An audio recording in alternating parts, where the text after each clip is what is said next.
ચાલો વિદ્યાર્થી મિત્રો, ફરીવાર આપણું સ્વાગત છે ઘન અવસ્થામાં. હવે આપણે જે નવી થિયરી છે સંકુલન ક્ષમતા એટલે પેકિંગ ક્ષમતા. પેકિંગ ક્ષમતા એટલે તમારે શું ભણવાનું છે કે જે એકમ કોષ હોય, આ એકમ કોષમાં ગોળા દ્વારા એક એકમ કોષમાં ગોળાઓ દ્વારા રોકાયેલું કદ આપણે મેળવવાનું છે, બરોબર? એને પેકિંગ ક્ષમતા કહેવાય. અહીંયા પહેલી વાત કરવાની છે એ છે સાદા સમઘનીય લેટીસની. કેની? સાદા સમઘનીય લેટીસ અથવા સાદા સમઘનીય એકમ કોષમાં પેકિંગ ક્ષમતા. ઓકે, હવે આપણને ખબર છે એક એકમ કોષમાં કેટલા અણુઓ હોય છે? 8 અણુઓ હોય છે, બરોબર? આગળ મેં ચર્ચા કરેલી છે કે એક એકમ કોષમાં 8 અણુ હોય અને કુલ આપણે કહીએ એટલે 8 અણુ 1નો હિસ્સો 1/8 હોય એટલે કુલ એક એકમ કોષમાં પરમાણુની સંખ્યા કેટલી હોય વિદ્યાર્થી મિત્રો? હવે અહીંયા દરેક પરમાણુ છે ને, ધ્યાન આપજો વિદ્યાર્થી મિત્રો, આ દરેક પરમાણુ આ રીતનો આ બધા ખૂણે આ રીતના ગોઠવાયેલા હોય, આ રીતના ટચ થાય એ રીતના, બરોબર? આ રીતના હું તમને આ બધા એવી રીતના એ પાછળ બે આવી રીતના. હવે આપણે ગોતવાનું છે કે આ ગોળાઓ દ્વારા આ એકમ કોષમાં કેટલી જગ્યા રોકાય છે.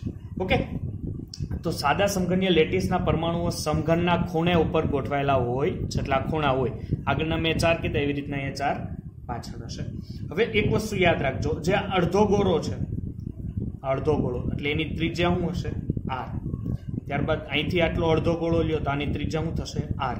અને અહીંયા જે બાજુ છે, ધ્યાન આપજો, શું છે? બાજુ છે, એને આપણે કહેશું 1. એટલે બાજુઓને આપણે શું કહેશું? a. ઓકે, તો આપણે શું કહેશું? ધારની લંબાઈ. અહીંયા હું એક પોઈન્ટ લખું કે ધારની લંબાઈ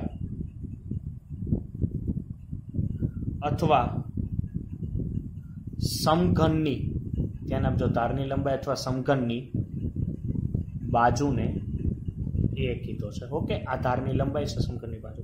અહીંયા 1 લઈએ તો કેટલા થશે? ધ્યાન આપજો. તો હું 1 a લઉં એટલે 2r થાય, કારણ કે 1r અને 1r બે ભેગો થાય એટલે શું થશે? 2r. આ કેટલી બાજુ આવી? ફક્ત એક બાજુ આવી. અને સમઘનના કદનું સૂત્ર શું છે? સમઘનનું કદનું સૂત્ર તો લંબાઈ ગુણ્યા પહોળાઈ ગુણ્યા ઊંચાઈ. એટલે આ તો એક જ બાજુ થઈ ને, દાખલા તરીકે લઈએ તો આ પહોળાઈ જ થઈ, તો આપણે એને 1 ક્યુબ કરવો પડે. એટલે લંબાઈ ગુણ્યા પહોળાઈ ગુણ્યા ઊંચાઈ એટલે આ 2r નો ક્યુબ થાય. શું થશે વિદ્યાર્થી મિત્રો? 2r નો ક્યુબ. ઓકે, તો તમને આ a ક્યુબ પ્રાપ્ત થઈ ગયો. હવે મને એ જણાવો કે આ જે વસ્તુ છે, અહીંયા આ બે જે પરમાણુ છે ને એની વચ્ચે સેટ પણ જગ્યા હોતી નથી. ઓકે, હવે આ એક ગોળો છે, તો ગોળાનું કદ કેટલું હોય? ગોળાનું કદ, તો ગોળાના કદનું સૂત્ર છે તમારી પાસે 4/3 πr³. હવે આમાં કેટલા ગોળા હશે? તો સર આ એક ગોળાનો અંદરની બાજુ એકમ કોષમાં 1/8મો ભાગ જ હોય. એવા કેટલા ગોળા છે? 8 ગોળા. એટલે આખા એકમ કોષમાં ગોળાઓ કેટલા હોય? સર ફક્ત એક જ હોય. સર હમણાં તમે એમ કહો છો ને 8 પાછા કેમ એક? પણ 8 ગોળાના 8મો ભાગ જ અંદર હોય, બાકીના 7 ભાગ છે ગોળા આ એકમ કોષની બહાર હશે. એટલે કુલ પરમાણુઓ કેટલા થશે? ફક્ત એક જ થશે. એટલે કુલ ગોળાનું કદ એટલે 1 ગુણ્યા 4/3 πr³ થશે. ઓકે, એટલે હવે તમને મળી ગયું, અહીં ધ્યાન આપજો, સમઘનનું કદ અને આ બાજુ શું મળી ગયું? ગોળાનું કદ. તો પેકિંગ ક્ષમતાનું સૂત્ર છે, ધ્યાન આપજો, પેકિંગ ક્ષમતાનું એક સૂત્ર છે, યાદ રાખવાનું છે. પેકિંગ ક્ષમતાનું સૂત્ર કંઈક આ રીતનું છે કે ગોળાનું કદ, ધ્યાન આપજો, ગોળાનું કદ ના છેદમાં સમઘનનું કદ ગુણ્યા 100. ઓકે, ગોળાનું કદ ગુણ્યા સમઘન અપૂર્ણ સમઘન. ગોળાનું કદ કેટલું છે વિદ્યાર્થી મિત્રો? તો ગોળાનું કદ તમને આપેલું છે, એક ગોળો છે એટલે 1. જો અહીંયા 2 ગોળા હોય તો 2 લખવાનું, 4/3 πr³. ચાલો, સમઘનનું કદ એટલે આખો a ક્યુબ જ લેવાનો રહેશે. અહીંયા હું લખી નાખું a ક્યુબ. a ક્યુબ કેટલો થશે? 2r, એનો હું આપી દેવાનો આપણે ક્યુબ આપી દઈશું. ઓકે, ગુણ્યા 100. ચાલો, હવે આને આપી દઈએ એટલે આ 4 આ છે, ધ્યાન આપજો, πr³ અને 3 છે છેદમાં આવી એટલે 2. 2 નો ઘન કેટલો થઈ જશે વિદ્યાર્થી મિત્રો? 8 અને r³ કેન્સલ, અને તમે આગળ ગણતરી કરશો એટલે આનો જવાબ આવશે 52.36%, જેને તમે 52.4%, ધ્યાન આપજો, એને તમે 52.4% પણ લખી શકો. ઓકે, એટલે આ ગોળાઓ જે છે 8 ગોળાઓ છે એના દ્વારા એકમ કોષના કેટલા ટકા ભાગ રોકાઈ જાય છે? તો 52.4%. 8 ગોળાના 1/8 ભાગ છે આટલા એકમ કોષનું કદ રોકે છે. ઓકે, એટલે બાકીનું હવે તમને એવો પ્રશ્ન પૂછાય તો આ ગોળાઓ સિવાયનું બાકીનું કદ કેટલું હશે? તો 100 - 52.4 કરી નાખો એટલું કદ આ એકમ કોષમાં હવે બાકી રહેતું હશે. ઓકે, તો ચાલો હવે તમને આઈડિયા આવી ગયો હશે સંકલન ક્ષમતા, પેકિંગ ક્ષમતા કે ગોળા દ્વારા રોકાયેલું કદ. હવે આપણી પાસે છે, હવે બીજો નંબર આવે છે એ છે અંતઃકેન્દ્રિત એકમ કોષ સમઘનમાં સંકુલિત રચના. તેમાં વિદ્યાર્થી મિત્રો અંતઃકેન્દ્રિતમાં હવે લેવાની છે. ઓકે, ચાલો હવે અંતઃકેન્દ્રિત સમઘનીય સંકુલિત ક્ષમતા એટલે આપણને ખબર છે કે ખૂણા ઉપર તો 8 ઉપર હશે, સાથે સાથે એક ક્યાં હશે? વચ્ચે મધ્યના ભાગમાં પણ તમે અહીંયા એને જોઈ શકો છો. તો ચાલો હું અહીંયાથી પોઈન્ટ આઉટ કરું છું, એના ઉપર ખાસ ધ્યાન આપજો કે આ એ પોઈન્ટ છે, આ બી છે, આ સી છે, આ ડી છે. પછી ત્યારબાદ આપી દો એટલે અહીંયા એફ આવશે, સોરી અહીંયા ઈ આવશે, અહીંયા એફ આવશે, અહીંયા જી આવશે ને અહીંયા શું આવશે વિદ્યાર્થી મિત્રો? એચ આવે છે. હવે તમે રૂમના ખૂણા ઉપર તમે ધ્યાન આપજો, એટલે આ સાઈડનો જે ખૂણો છે ને અહીંયા હું અત્યારે એ ગોળો લગાવી દઉં છું. કયો? એ.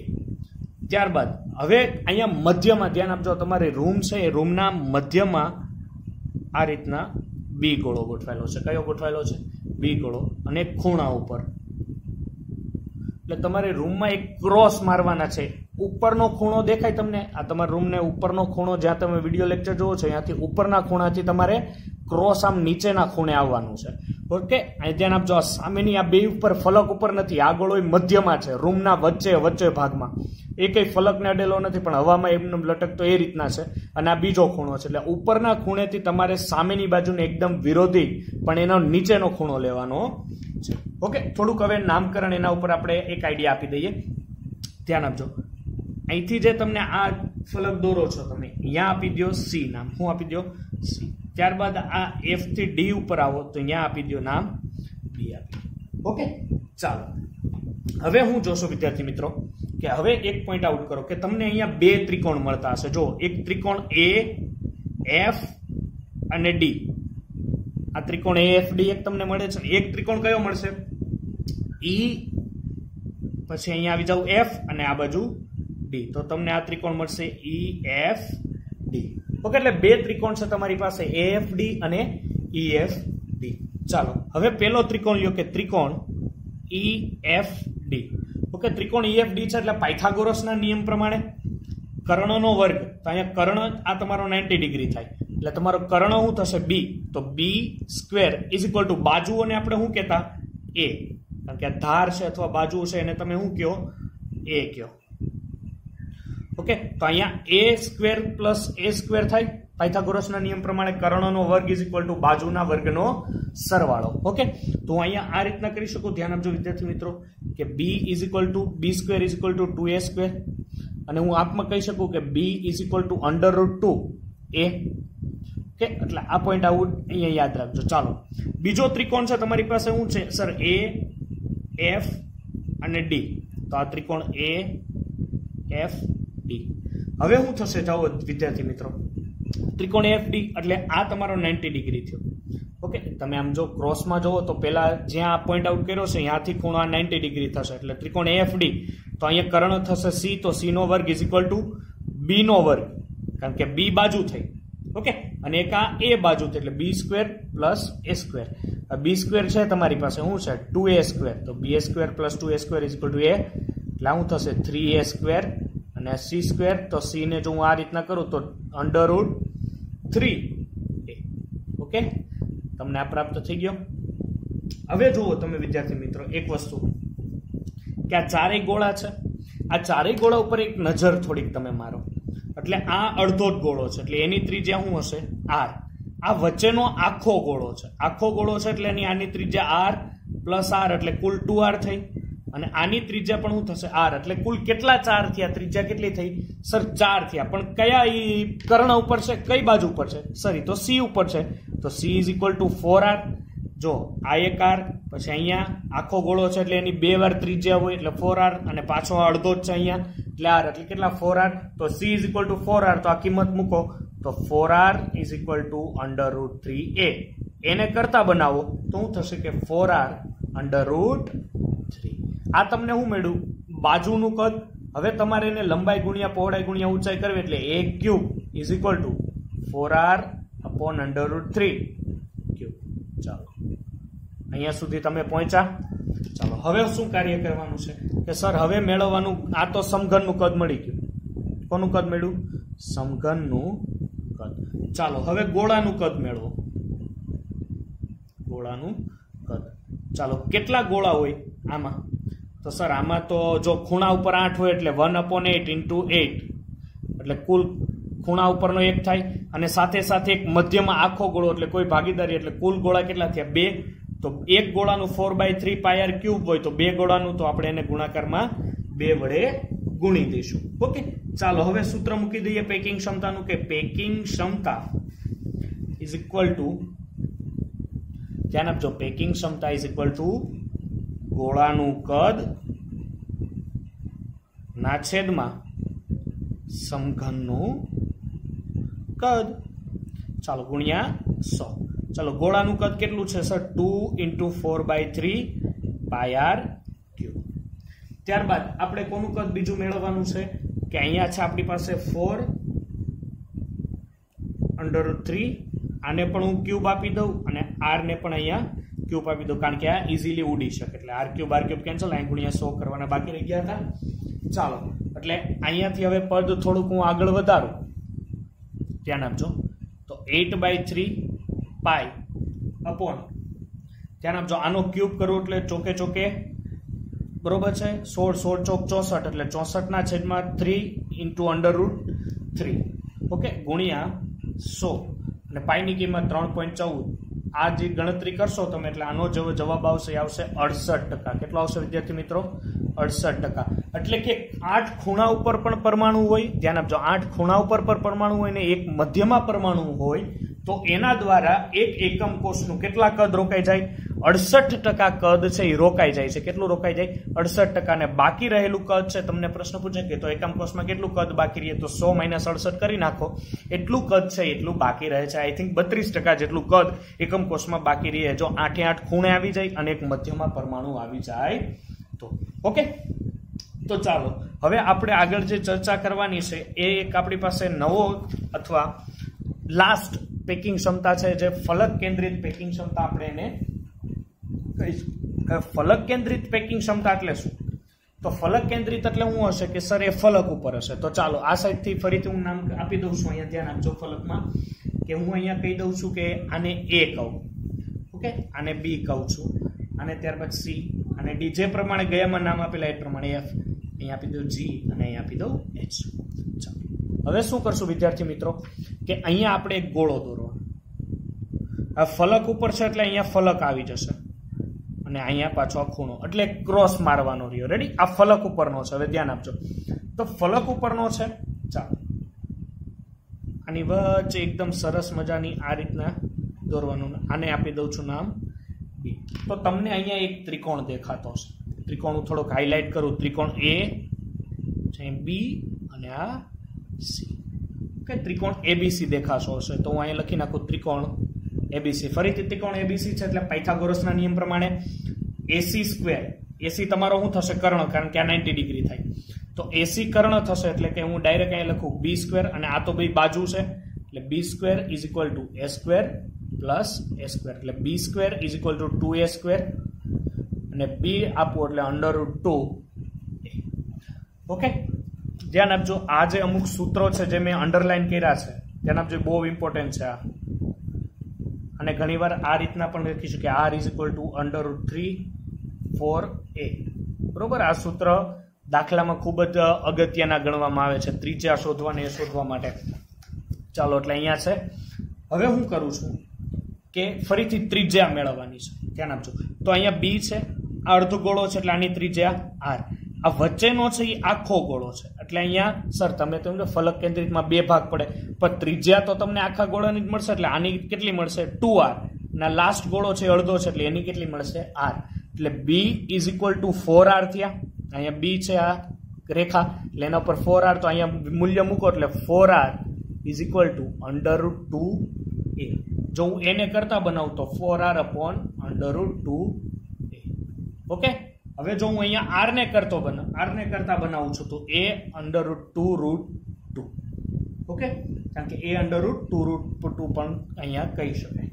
ચાલો, હવે તમને શું મળી ગયો? a મળ્યો. હવે એને સમઘનના કદમાં ફેરવો એટલે એનો a ક્યુબ કરી નાખો એટલે 4r √2 N hall cube. Okay, ચલો અહીંયા સુધી આપણે ભણ્યું. હવે મેળવવાનું છે સમઘનનું કદ તો મળી ગયું. હવે કેનું કદ? ગોળાનું કદ. ચાલો, કેટલા ગોળા હશે? સર 8 × 1/8 ખૂણા ઉપરના કુલ 1 હશે. હવે ફલકમાં કેટલા હોય? 6 ફલકમાં હોય. દરેકનો હિસ્સો 1/2. આગલા લેક્ચરમાં જો આ જો માહિતી ન ખબર પડે તો આગળના જે લેક્ચર્સ છે એમાં તમને શીખવાડેલું છે. એટલે અહીંયા 3, એટલે અહીંયા 3 ગોળા ફલક ઉપરના હશે અને 1 સમઘન ઉપર. એટલે કુલ કેટલા ગોળા? 4. એક ગોળાનું કદ કેટલું? 4/3 πr3.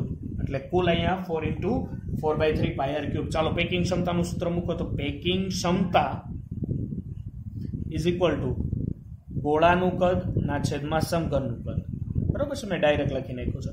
ગોળાનું કદ આપણી પાસે કેટલું છે? 4 × 4/3 × πr3. ચાલો, અહીંયા શું થશે? 4√2 ક્યુબ × r³ × 100. r³ અહીંયા આપણે શું થશે? કેન્સલ થશે. બરોબર છે. ત્યારબાદ હવે આગળની જો આપણે રચના કરીએ તો આની જે ગણતરી તમે આગળ કરશો તો ગણતરી આધારે તમને જે જવાબ મળશે 74% મળશે. કેટલો મળશે વિદ્યાર્થી મિત્રો? 74. અને 74 જો તમને પ્રાપ્ત થાય એનો મિનિંગ કે ફલક કેન્દ્રિત પર પણ હોય, ફલકમાં પણ પરમાણુ હોય અને ખૂણા ઉપર પણ પરમાણુ હોય તો તમારી જે એકમ કોષ છે એકમ કોષના 74% જેટલો ભાગ એ રોકે છે. તો આઈ હોપ તમને આ 3 જે પેકિંગ ક્ષમતા છે એના આઈડિયા આવી ગયો છે. બરોબર છે. ન ખબર પડે તો તમારે વારંવાર વિડિયો લેક્ચર્સને જોવા પડશે. ઓકે, એના ત્યાર પછી જે આપણી પાસે એક સૂત્ર છે, એક સૂત્ર તમને યાદ કરાવું છું. ધ્યાન આપજો. D is equal two Z × M upon a³ × NM. ધ્યાન આપજો, આ સૂત્ર છે ડાયરેક્ટ તમારે આ સૂત્ર યાદ રાખવાનું છે. આના ઉપરથી બહુ જ દાખલા તમને જોવા મળશે ઘન અવસ્થામાં. Z એટલે થશે પરમાણુની સંખ્યા. શું થશે? પરમાણુની સંખ્યા. પરમાણુની સંખ્યા એટલે કે એક એકમ કોષમાં કેટલા પરમાણુ? કેમ આપણે અંતર કેન્દ્રિતમાં 4 હોય, ફલક અંતર કેન્દ્રિતમાં 2 હોય, ફલક કેન્દ્રિતમાં 4 પરમાણુ હોય, સાદા સમઘનમાં 1 હોય, એવી પરમાણુની સંખ્યા. M એટલે થશે આણ્વીય દળ. શું થશે? M એટલે આણ્વીય દળ. a³ એટલે શું થશે? ધ્યાન આપજો, સમઘનનું કદ. શું થશે? સમઘનનું કદ. અથવા તમે એમ કહી શકો ધાર. તમને ઘણીવાર ધાર પણ આપે તો ધાર એ જ હોય, તમારે એને કન્વર્ટ a³ માં કરવી પડે. અને ત્યારબાદ એને છે, એને થશે એટલે એવોગેડ્રો આંક. એવો તે કેવો ગેડ્રો? તો એવોગેડ્રો આંક. એનું મૂલ્ય કેટલું હોય છે વિદ્યાર્થી મિત્રો? 6.22 × 1023 ઘાત એવોગેડ્રો આંક છે. તો આ સૂત્ર. અને D એટલે શું થશે વિદ્યાર્થી મિત્રો? ઘનતા. ઓકે, એટલે આ બધા પદો તમારે કમ્પલસરી યાદ રાખવાના છે. હવે મેં તમને ગયા લેક્ચરમાં વાત કરેલી કે હું તમને સૂત્ર બનાવતા એક થોડાક શીખવાડીશ. તો આપણે જે સૂત્ર બનાવવાના છે એના ઉપર અત્યારે ખાસ ધ્યાન આપજો, એટલે તમને ફટાફટ એ સૂત્ર છે એ બનાવતા આવડી જશે. ચાલો, અને ત્યારબાદ મેં જે તમને સૂત્ર આપેલા છે એ સૂત્રના આપણે દાખલા આવતા લેક્ચર્સમાં આપણે એની ચર્ચા કરીશું. ઓકે, આપણી પાસે અત્યારે પ્રથમ રકમ કંઈક આ રીતની છે. ધ્યાન આપજો કે એક ક્લોઝ પેકિંગ રચના છે, XY છે. X એ એકમ કોષની ધારી ઉપર છે. ધ્યાન આપજો. પહેલા આવા જે પ્રશ્નો આવે એટલે પહેલા શું કામ કરવાનું છે તમારે કે અહીંયા એક એકમ કોષ દોરી નાખવાનો. ઓકે, ચાલો, એકમ કોષ એક આપણી પાસે દોરાઈ ગયો. X એકમ કોષ ક્યાં છે? ધારી ઉપર છે. એટલે અહીંયા બધે X છે. કેટલી ધારી હોય વિદ્યાર્થી મિત્રો? 12 ધારી હોય. કેટલી ધારી હોય? 12 ધારી હોય. ઓકે, એટલે હું અહીંયા લખી નાખું ધારી. કેટલી હોય? 12. અને એક ધારીનો હિસ્સો 1/4 હોય. કેટલો હોય? 1/4. એટલે અહીંયા તમે એમ કહી શકો, અહીંયા બાજુમાં બીજો એકમ કોષ કરું તેની સાથે હોય, પછી આની ઉપર ત્રીજો કરું તેની સાથે હોય, આની સાથે કરું એની સાથે હોય. એટલે કે તમને આ સ્ફટિક મેં બતાવ્યું, ખબર? એક સ્ફટિકમાં 8 એકમ કોષ હોય, તો આ ધારી છે આની સાથે હશે, ઉપરના એકમ કોષ સાથે, અને ત્રીજો, અને એક આ પોતે ચોથો.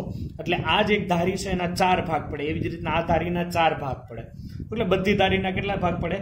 4 ભાગ પડે. એટલે x ક્યાં છે? ધારી ઉપર છે 4 તેરી 12. એટલે x કેટલા હશે વિદ્યાર્થી મિત્રો? ધ્યાન આપજો, x છે એ ક્યાં છે? ધારી ઉપર છે. એટલે કે આપણે x = 3 હશે. x = 3. જો y એકમ કોષના ખૂણે છે, y ક્યાં છે? એકમ કોષના ખૂણે છે. એકમ કોષના ખૂણે એટલે y = 1 હશે. y શું હશે? 1. જો એકમ કોષમાં 2x આયનો ગેરહાજર છે, એટલે હું થોડીક ઉતાવળ કરી ગયો, અહીંયા ધ્યાન આપવાનું. બીજું શું છે કે 2 ગેરહાજર છે, એટલે ધારી ઉપર 2 નથી x. y તો એકમ કોષના ખૂણે જ છે. કેટલા હોય ખૂણા? 8 હોય. 1 નો હિસ્સો 1/8. એટલે કુલ y પરમાણુ કેટલા હશે? 1 હશે. ધારી ઉપર હવે કેટલા હશે વિદ્યાર્થી મિત્રો? ફક્ત 10 જ હશે. કેટલા હશે? 10. એનો હિસ્સો 1/4. એટલે હું એમ કહી શકું 10/4. એટલે હું એમ કહી શકું 5/2. એમ કહી શકું. તો 5/2 એટલે x = 5/2 અને y કેટલા હોય? 1. તો હવે શું થશે કે આ 2 છે સામે જાય, એટલે x = 5 અને y = 2. એટલે તમારો આન્સર નંબર બી છે એ જવાબ તમને પ્રાપ્ત થશે. બરોબર છે? આઈ હોપ તમને આમાં આઈડિયા આવતો હશે. પણ પહેલા જો તમે પાછળના લેક્ચર્સ નથી જોયા તો આ તમને એટલો બધો આઈડિયા બેસશે નહીં. ચાલો, હવે આપણી પાસે આ રીતનું એક પાછું સૂત્ર છે. ઘન પદાર્થ છે એ પરમાણુ ખૂણા ઉપર છે અને બી પરમાણુ ક્યાં છે? મધ્યમાં છે. તો ફરીથી મેં કીધું એમ આવા જે પ્રશ્નો સોલ્વ કરવાના હોય એટલે એની પહેલા તમારે શું કરવાનું રહેશે? એની પહેલા તમારે એક એકમ કોષની ચર્ચા કરી લેવાની. ઓકે, ચાલો. એકમ કોષ એ પરમાણુ ક્યાં છે? ખૂણા ઉપર છે. ચાલો, એ પરમાણુ ખૂણા ઉપર છે. તો ખૂણા ઉપરના પરમાણુ એ કેટલા પરમાણુ હોય? 8. 1 નો હિસ્સો કેટલો છે? 1/8. એટલે કુલ એ પરમાણુની સંખ્યા કેટલી હશે? 1.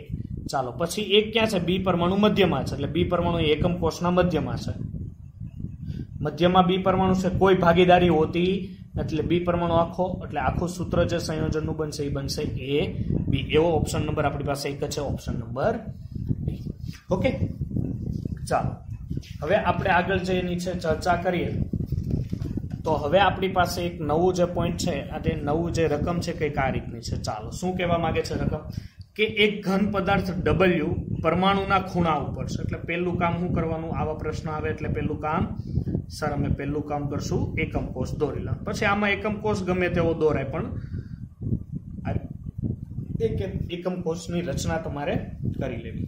ઓકે, ચાલો. પછી શું છે પ્રશ્ન? કે W પરમાણુ ઘનના ખૂણે છે. ખૂણે છે તો W પરમાણુ છે ઘનના ખૂણે, તો 8 પરમાણુ હોય. 1 નો હિસ્સો 1/8 હોય. એટલે કુલ W પરમાણુ કેટલા હશે? 1 જ પરમાણુ હશે W નો. ઓક્સિજન પરમાણુ ધારીના મધ્યમાં હોય. એટલે ધારી છે, બરોબર છે? ઓક્સિજન પરમાણુ ધારીના મધ્યમાં કેટલી ધારી હોય? 12. 1 નો હિસ્સો હોય 1/4. અહીંયા ઓક્સિજન પરમાણુ છે. મેં હમણાં જ આગળના જે ક્વેશ્ચન છે એમાં ચર્ચા કરેલી કે ભાઈ ધારી કેટલી હોય? 12 હોય ને એક ધારીનો હિસ્સો 1/4 હોય. એટલે કે આ ધારી આની બાજુના એકમ કોષ સાથે પણ ભાગીદારી કરે, એના ઉપરના, કારણ કે એની સાથે આ જોઈન્ટ એની સાથે, અને ઉપર આની ઉપર એક જે એકમ કોષ હોય, આ એકમ કોષ છે એની ઉપર એક એકમ કોષ હોય એની સાથે પણ ભાગીદારી, અને પોતાની પણ ભાગીદારી. એટલે કુલ 4 ભાગીદારી. એટલે ઓક્સિજનના કેટલા પરમાણુ હશે વિદ્યાર્થી મિત્રો? 3 ઓક્સિજનના પરમાણુ છે, 1 W પરમાણુ છે. ત્યારબાદ સોડિયમ ક્યાં છે વિદ્યાર્થી મિત્રો? ઘનના કેન્દ્રમાં છે. એટલે અહીંયા છે, તો એની ભાગીદારી કોઈ સાથે નો, એટલે સોડિયમ પરમાણુ કેટલો હશે? 1. તો ચાલો આને પ્રમાણે લાઈનમાં ગોઠવો. તો સોડિયમ 1 છે, W 1 છે, અને ઓક્સિજન કેટલા છે? 3. એવું આપણી પાસે એક જ સૂત્ર છે, ઓપ્શન નંબર બી. ઓકે, ચાલો હવે આપણે અહીંયા ચર્ચા કરીએ. આગળનો જે પ્રશ્ન છે એની આપણે અહીંયા ચર્ચા કરીએ. તો ફરીથી XYZ છે, એટલે XYZ માટે શું કરશો? ફરીથી સર અમે એક એકમ કોષની રચના કરી દઈશું. ચાલો, X પરમાણુ ખૂણા ઉપર છે, એટલે ડાયરેક્ટ હવે તમને આઈડિયા આવવો જોઈએ. X પરમાણુ 1 હશે. કેમ 1 હોય? તો 8 × 1/8. ખૂણા ઉપર હોય એટલે 1 પરમાણુ હોય. ચાલો, Y પરમાણુના કેન્દ્રમાં છે, એટલે મધ્યમાં છે, એની ભાગીદારી કોઈ સાથે થતી નથી, એટલે કોઈ સાથે એની ભાગીદારી થઈ શકતી નથી. એનો મિનિંગ આપણે વાય પરમાણુ પણ એક હશે. ત્યારે ઝેડ ક્યાં છે? ફલકના કેન્દ્રમાં છે. એટલે કેટલી ફલક હોય વિદ્યાર્થી મિત્રો? 6 ફલક હોય. તો ઝેડ ક્યાં છે? ફલકમાં છે, તો ફલકની ગણતરી કરવી પડશે. ઝેડ ઇઝ ઇક્વલ ટુ 6 ફલક. દરેકનો હિસ્સો કેટલો હોય? 1/2. મેં તમને આગળ ચર્ચા કરેલી છે આ થિયરીને, એટલે વધારે ત્યાં લેક્ચર્સ જોજો એટલે વધારે આઈડિયા આવશે. 3 એટલે અહીંયા 3. તો x ઇઝ ઇક્વલ ટુ 1 છે, y ઇઝ ઇક્વલ ટુ 1 છે, પણ ઝેડ કેટલા છે? 3 છે. ઝેડ ઇઝ ઇક્વલ ટુ અહીંયા 3. એવો ઓપ્શન આપણી પાસે છે. હા સર, ઓપ્શન નંબર બી આપણી પાસે અત્યારે હાજર છે, એટલે એક્સ વાય ઝેડ.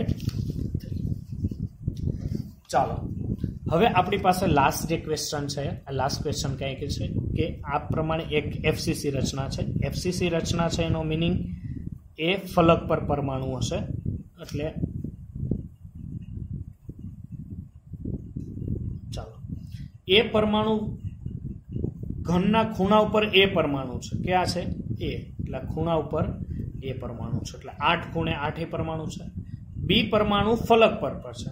એટલે અહીંયા હું ચોરસ કરું છું, એ ફલક છે. કેટલી ફલક હોય વિદ્યાર્થી મિત્રો? 6. એટલે મારે અહીં 6 એક આપવી, 3 4 5 અને 6 ઉપર અને નીચે. હવે તે પૈકીના એક એ પરમાણુ ખૂટે છે. એનો મિનિંગ ખૂણા ઉપર જ્યાં તમે એ પરમાણુ મૂક્યો છો ને ખૂટે છે. એટલે દાખલા તરીકે આ પરમાણુ અહીંયા છે ને, એટલે કુલ અહીંયા ખૂણે અત્યારે કેટલા પરમાણુ છે? ફક્ત 7 પરમાણુ છે. એક પરમાણુનો હિસ્સો કેટલો હોય? 1/8. એટલે એ કેટલા હશે? 7/8. કેટલા હશે? 7/8. બી ક્યાં છે વિદ્યાર્થી મિત્રો? ફલક ઉપર છે. એકનો હિસ્સો 1/2. એવા કેટલા હોય? 6. એટલે અહીંયા હું અહીંયા મૂકી શકું 3. એટલે એ 7/8 અને બી કેટલા હશે? 3 હશે. આ 8 સામે જશે એટલે એ 7, બી 24 થશે. કેટલા થશે? બી 24. એટલે આવો તમારો જવાબ હશે. એવો જવાબ છે તમારી પાસે? હા, ઓપ્શન નંબર સી તમારો રાઈટ આન્સર બનશે. બરોબર છે. આવા નવા આ રીતના આપણે હવે આગળના જે દાખલા છે D is equal to Z into M upon A cube into એને, એ દાખલાના આપણે જે સૂત્ર છે એ સૂત્ર પ્રમાણેના દાખલાની પણ આપણે આવતા વિડીયો લેક્ચર્સમાં એની ચર્ચા કરીશું.